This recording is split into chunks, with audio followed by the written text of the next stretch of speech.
10 वाजता या चौकामध्ये चितळे चौकामध्ये एक फायरिंगची घटना घडलेली आहे. योगेश पणेकर नावाच्या व्यक्तीवरती फायरिंग झालेला आहे. तो एका जिमचा मालक आहे असं समजतं.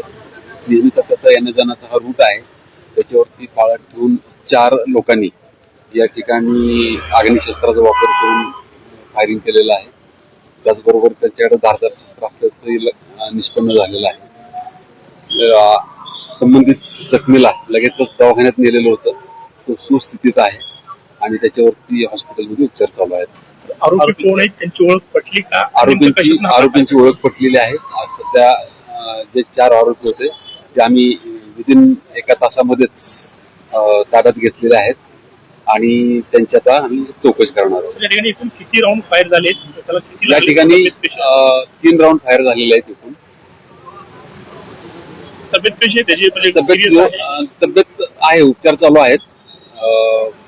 प्रतिसाद देतो उपचारांना. कशातून हा संपूर्ण प्रकार घडला याची माहिती ते अद्यापर्यंत समजलेलं नाही.